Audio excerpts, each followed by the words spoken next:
My son changed the locks while I was at the hospital, but forgot the house was still in my name. The next time he came home, a new family was living there. I stood in front of the house I had lived in for over 35 years, the one I'd scrubbed clean, painted twice, paid off down to the last cent. But today, the key didn't fit. At first I thought it was just my fingers trembling. The hospital had released me only a few hours earlier. My right hip still ached from the fall, and the pain meds hadn't quite kicked in. I shifted my weight, tried the key again. It slid in this time, but didn't turn. I looked up. The doorknob was different, shinier. The old one had a little scratch from when Daniel, my son, tried to carve his name into it with a house key when he was 7. That scar was gone now. This handle had no memory. I rang the bell. Nothing. No sound. I stepped back and noticed the doorbell itself had been replaced, too. New frame, new casing, a different chime. Still, I waited. The sun was hot above me. The concrete under my feet cracked from too many summers. I pressed the doorbell again, holding my breath like I had so many times before when Daniel was little, hoping he'd come running, grinning, calling Mom. This time, the door didn't open, so I called his cell. The screen glowed, Daniel Mobile. He answered on the 3rd ring. Hello? Daniel, I said, trying to steady my voice. It's me. I'm outside. The key, your key, it doesn't work. A pause. Who is this? It's Mom, I said softly. I just got back. They discharged me this morning. I took a cab straight home. He cut me off. I'm sorry, he said, and his voice was flat, distant, like a stranger reading from a script. I don't know who this is, but my mother passed away 3 weeks ago. My knees buckled slightly. I gripped the iron gate for support. Daniel, what are you saying? Silence. Then, whoever you are, pretending to be her, it's sick. You need help. I could hear someone in the background, a woman's voice, muffled, then sharp. Hang up! Don't engage. I don't know what game you're playing, Daniel said, colder now, but don't call this number again. And then he hung up. I stood there, phone still against my ear, hearing nothing but the empty dial tone. 3 weeks ago, that's when I was admitted to the hospital. A neighbor had found me lying on the bathroom floor after I slipped and hit my head on the sink. The EMTs said I was lucky. My hip was fractured, not shattered. I'd be walking again within a month, they promised. No one visited me. Not Daniel, not his wife, not even a text. But I had told myself they were busy, probably didn't even know I was in the hospital, that when I came home, things would return to normal. That illusion ended now, right here, under this sky, in front of the house I had cleaned after flu seasons, after birthday parties, after heartbreaks. The house I had once mortgaged again to pay for Daniel's braces. The house where I'd stayed up sewing his Halloween costumes by hand. Now, I wasn't even allowed inside. My hands were shaking. A neighbor passed by on a bike, nodding politely, unaware that the woman standing at the gate, dressed in clean slacks and a wrinkled cardigan, had just been declared dead by her only child. The lock gleamed at me, unbothered. The porch light had been changed, too, motion sensor now. I stepped back and it blinked on. Bright, harsh, cold. Like him, like Daniel, the boy I had nursed through asthma attacks, the boy I had taught how to ride a bike in this very driveway, the boy I had fed, clothed, loved, and who now refused to acknowledge I existed. I didn't cry. I wish I could say I did, that I collapsed right there, weeping into my handbag like some tragic figure in a made-for-TV movie. But I didn't. I stood up straighter. I put the phone back in my purse, and I stared at the house until my feet stopped trembling. Inside those walls was my chair, my recipes, my wedding photo, the quilt I made when I was pregnant with Daniel, folded neatly at the foot of the guest bed. But I wasn't welcome anymore.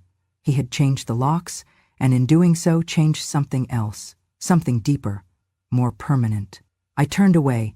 My reflection stared back at me from the dark glass of the living room window, an old woman with tired eyes and a cane. Someone forgotten, someone erased. I took a slow breath and walked back to the curb, not knowing yet that this moment wasn't the end. It was the beginning. 2 hours. That's how long I stood in the sun-drenched corner of the parking lot outside his office building, my cane balanced against the curb, my purse held tight against my chest like a shield. I had called the front desk to ask if Daniel was in. They said he was in meetings. I waited anyway. I could have left, I should have.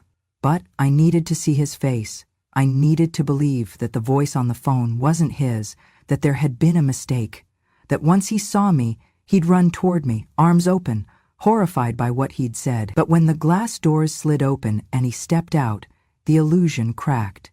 He was laughing, wearing a navy blazer, phone in hand, beside his wife, Melissa. They looked polished, confident, unbothered. I straightened up, smoothed my blouse. My heart pounded against my ribs like it was trying to break free. He spotted me. His eyes narrowed. The laughter died. Melissa saw me next. Her lips pursed into a tight, annoyed line. Daniel's steps slowed, then stopped.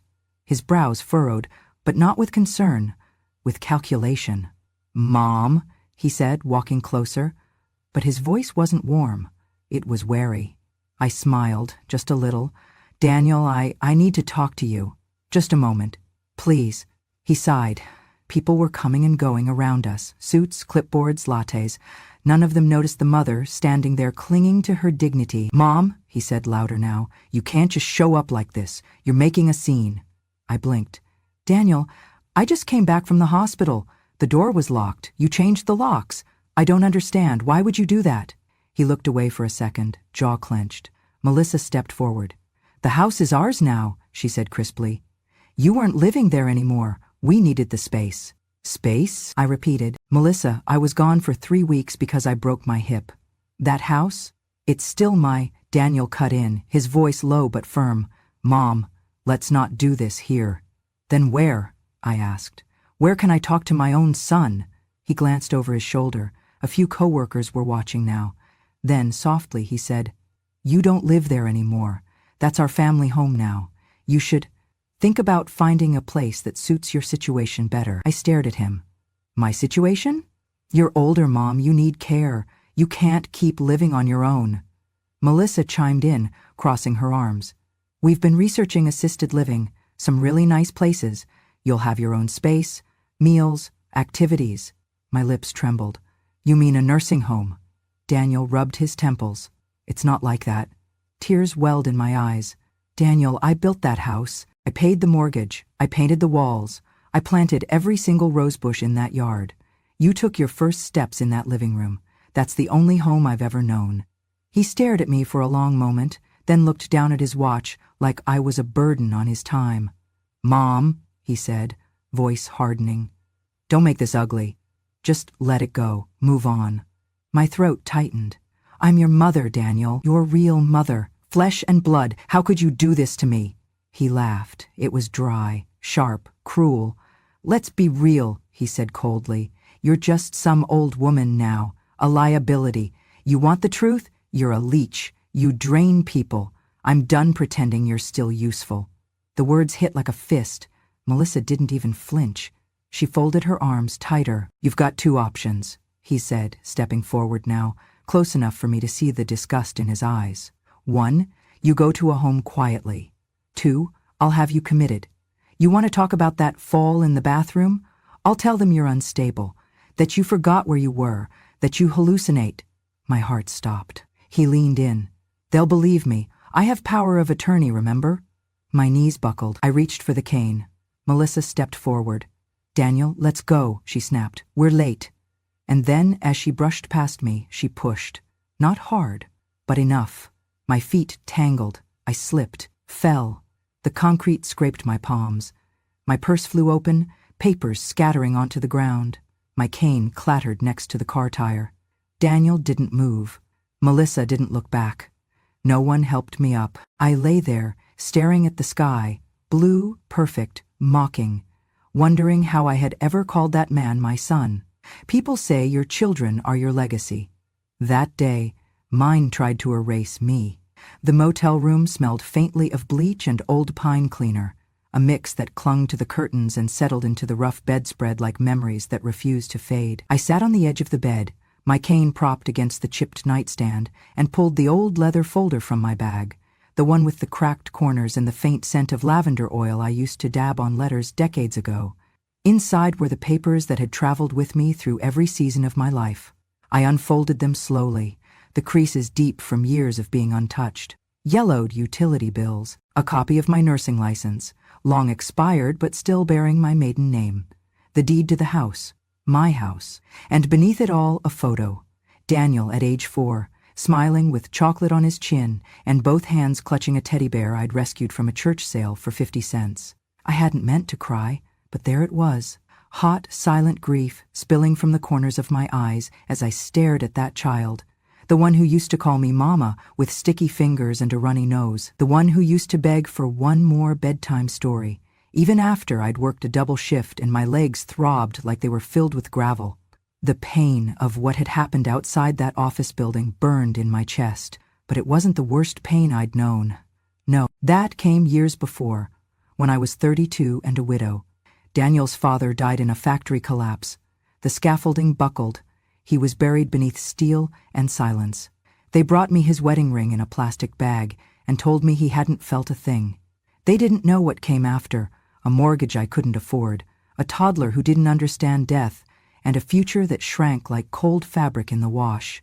I took night shifts at the hospital, wiped blood from tile floors, held the hands of dying strangers while my son slept 2 rooms away, unaware that his mother had learned to cry without making a sound.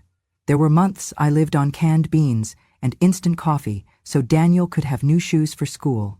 Years I patched the same winter coat until the lining was more thread than fabric. And then, the house. It wasn't much. A 1-story with squeaky floors and cracked baseboards. But it was ours.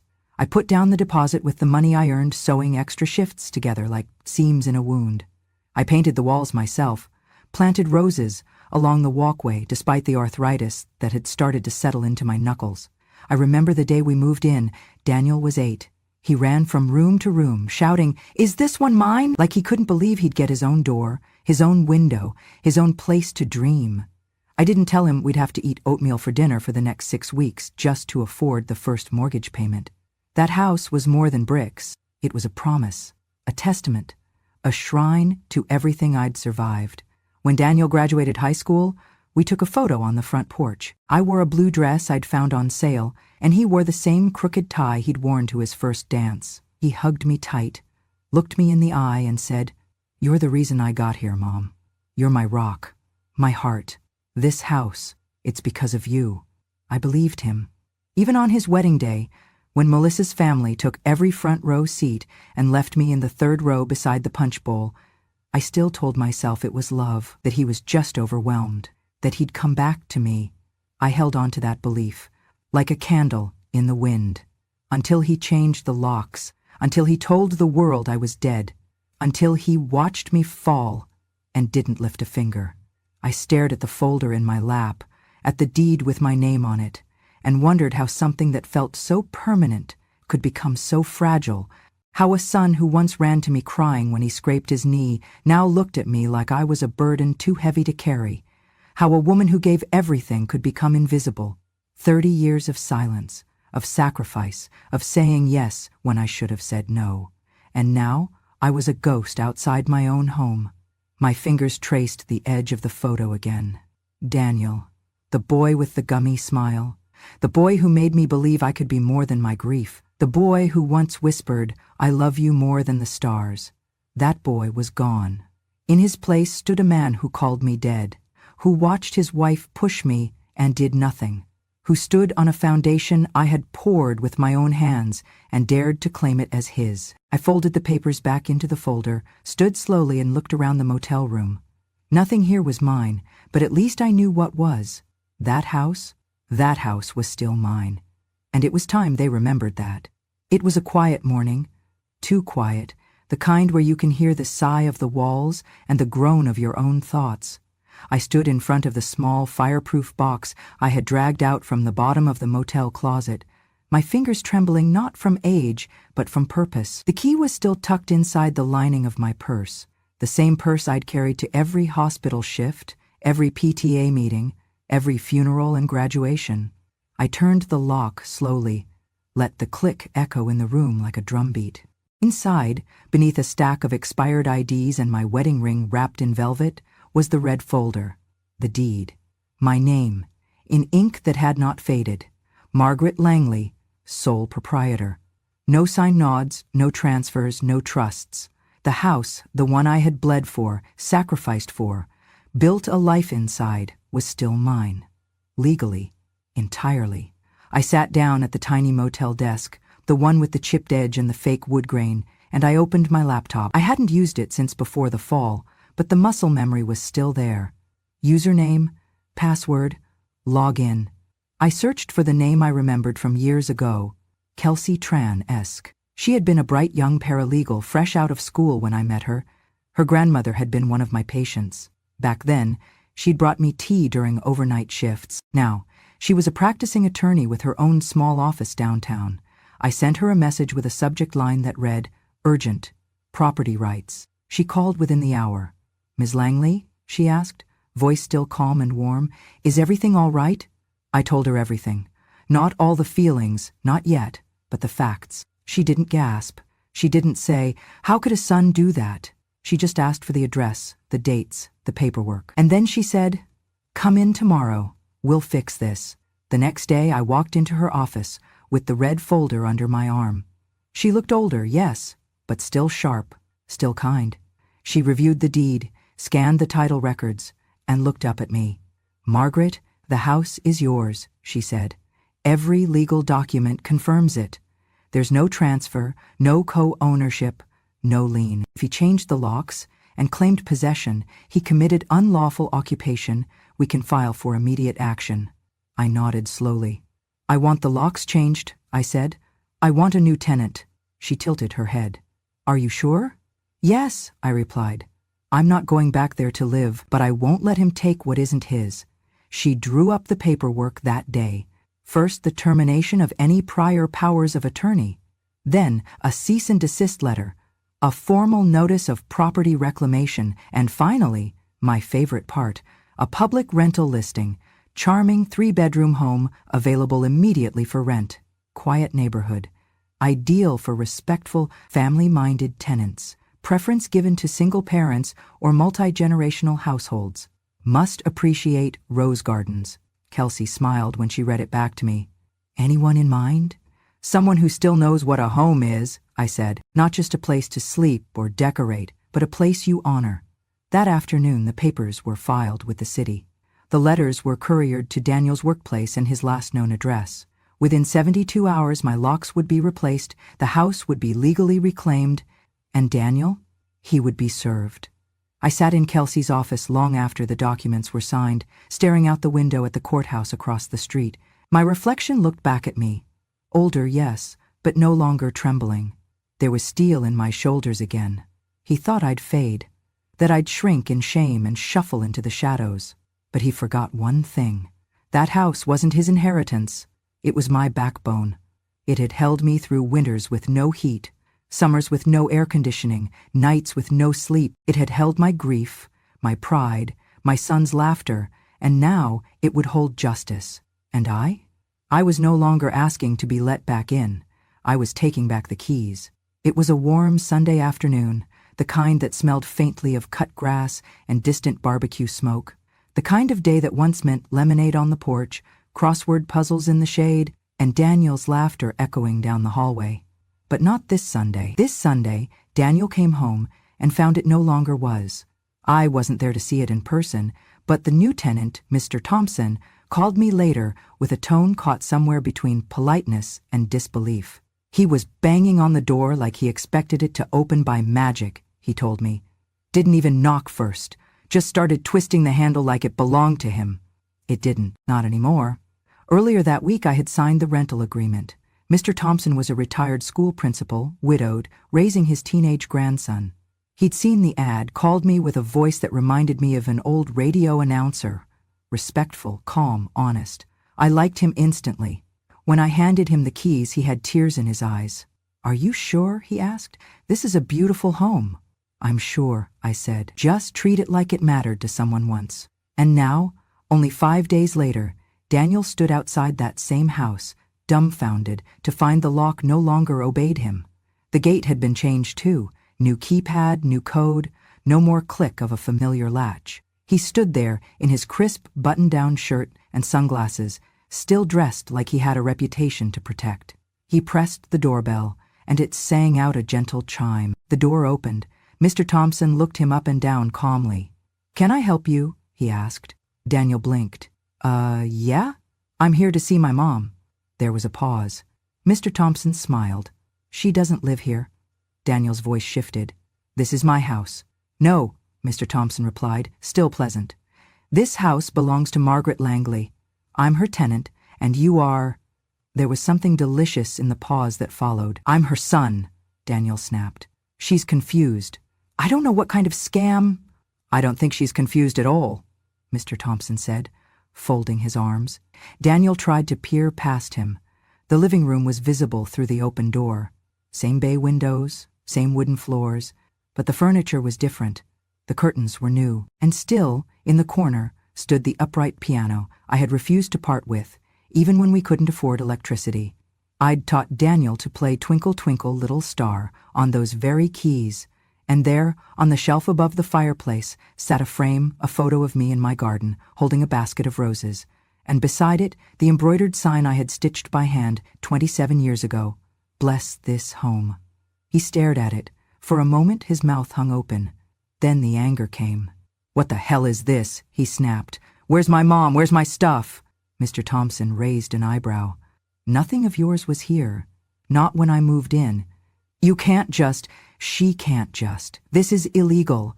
Mr. Thompson stepped outside now, closing the door gently behind him. "Son," he said with a voice that didn't rise, "you may want to talk to a lawyer before you start shouting on someone else's porch." Daniel fumed. "She's insane," he muttered. "She's old, she's confused, she's—" "She's the legal owner," Mr. Thompson cut in, "and from what I understand, she's sharper than you think."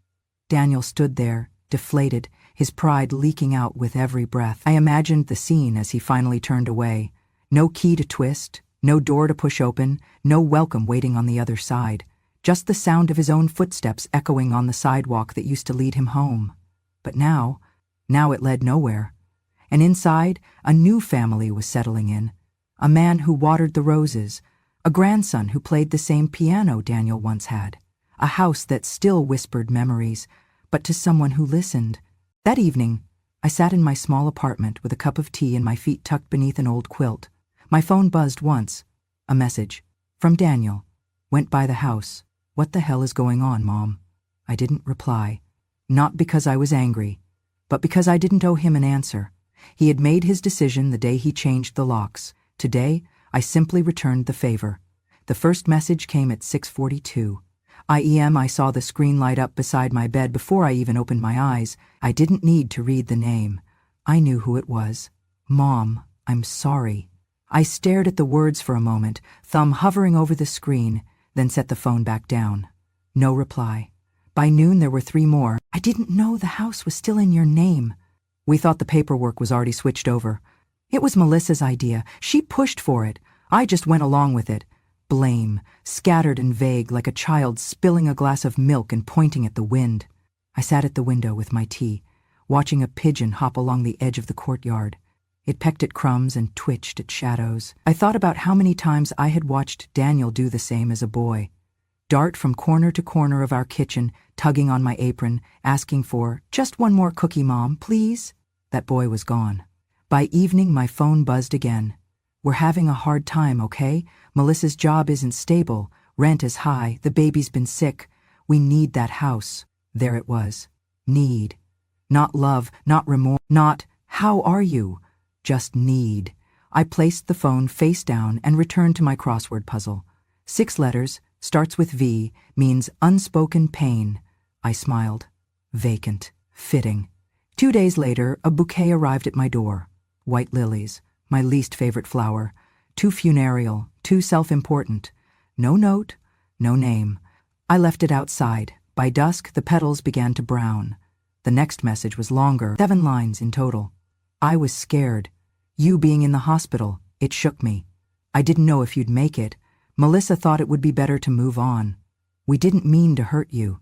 Please, can we talk? Please, Mom. I read it twice, then deleted it. My silence wasn't cruelty, it was clarity. For years I had answered every call, every favor, every half-hearted invitation. I had shown up to baby showers, mailed checks on birthdays, pretended not to notice when they seated me at the far table or forgot to list my name on the announcement. I had excused and absorbed and swallowed more than any heart should have to, and still, when I lay in a hospital bed alone, he didn't come. But now that the locks had changed for him, now that someone else stood where he thought he'd plant his flag, now he remembered my number. I didn't reply to the 7th message either. I let the bouquet rot on the welcome mat of someone else's house. I brewed tea with honey, curled beneath my quilt, and read a novel with no mother character. Just a woman, whole, flawed, free. At some point that night, my phone buzzed one last time. Just tell me what I need to do to fix this.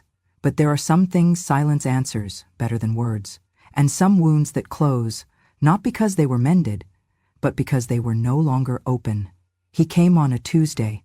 The knock was hesitant, 3 short taps, followed by silence.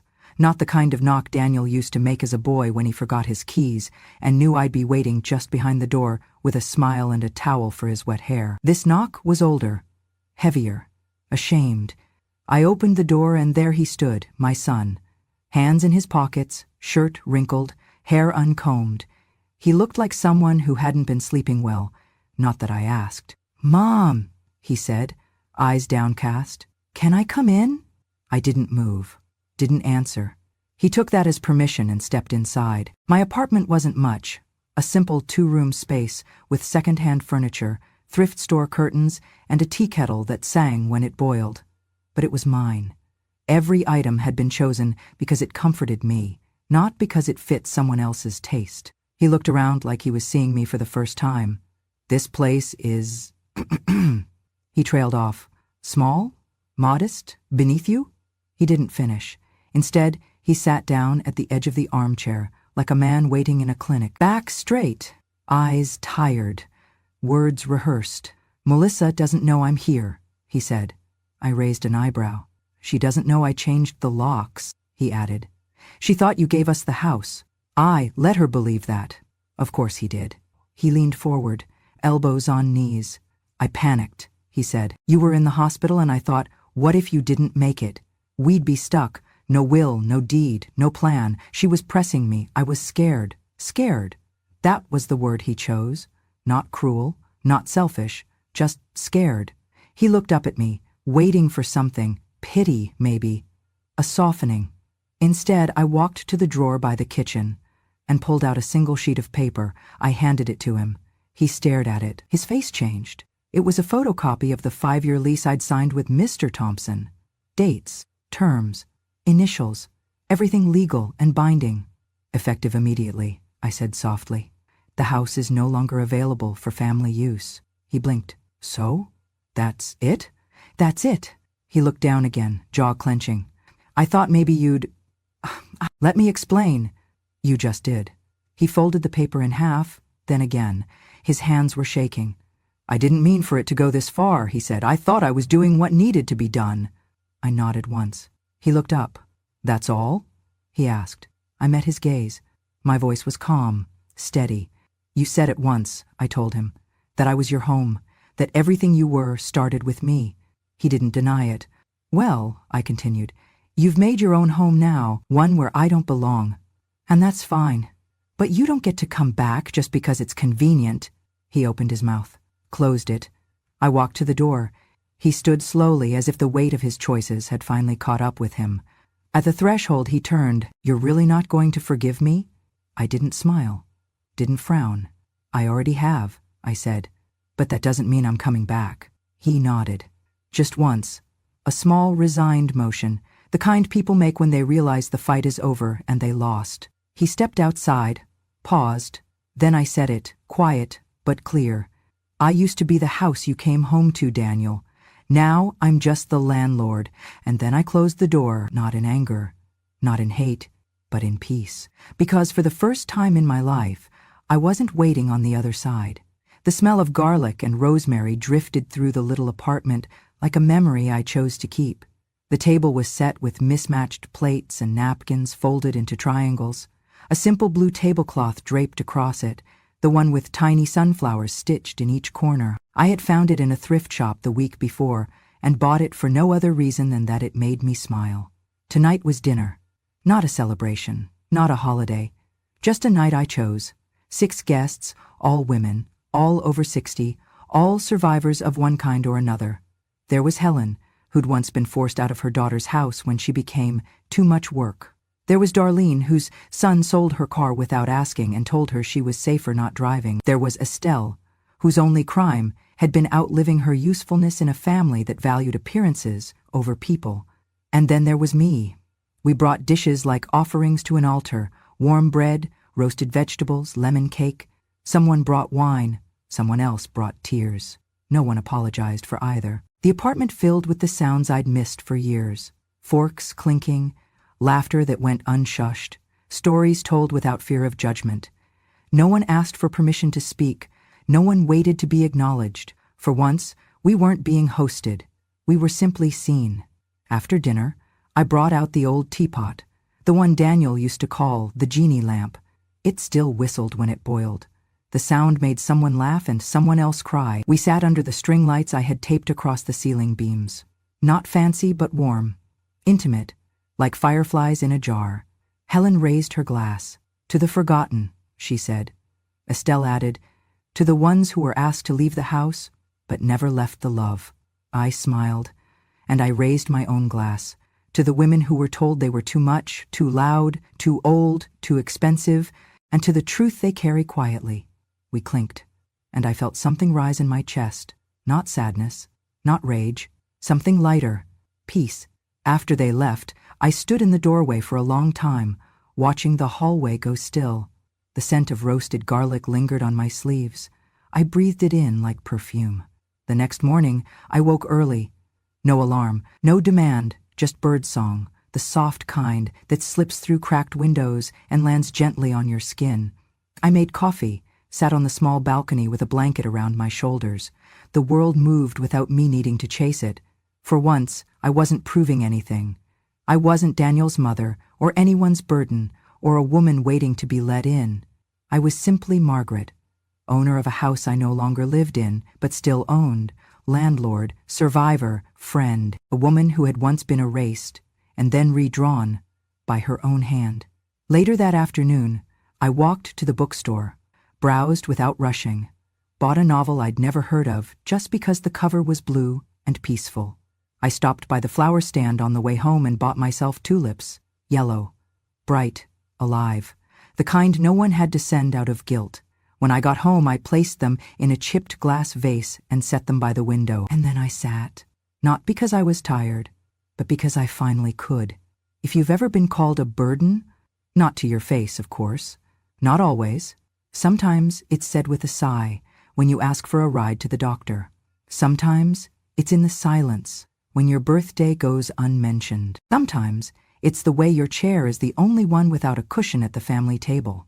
Sometimes it's just how they look at you when you forget something twice. If you've ever stood in the doorway of a home you built, brick by brick, choice by painful choice, and felt like a stranger in it, if you've ever walked past a hallway filled with photos of people you raised, and not one of them includes you anymore, if you've ever held your tongue so long that it began to bleed into your chest, and you called it peace because no one else wanted to hear the truth, then this story was for you. This story was not just about a house. It was about a woman. A woman who gave and gave and gave until they forgot she had anything left to take. Until they started treating her like the floor beneath their feet. Solid, silent, stepped on, expected to hold the weight and never complain when it cracked. They thought she'd vanish. But here's what they didn't understand. A woman who has nothing left to lose, has nothing left to fear, a mother who's been cast aside, becomes a force of reckoning when she finally turns around and sees what she's been carrying. And a grandmother who's been quiet too long will speak with the power of every moment she stayed silent just to keep the peace. So if they ever made you feel like you didn't matter anymore, if they ever told you, outright or in subtle ways, that your time had passed, that you should sit down, hush up, fade out, let me remind you, you are not invisible. You are not the background of anyone's story. You are not just a support beam for someone else's success. You are not a faded photograph on the mantle. You are not a leftover. You are not a mistake. You are the reason the house stood as long as it did.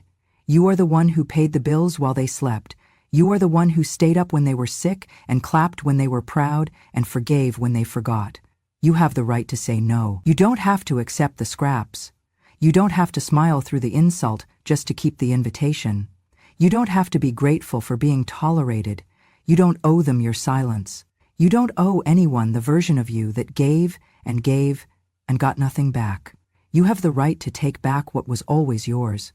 Your voice, your story, your place at the table, your name on the deed, your photo on the wall, your seat in the center, not the sidelines.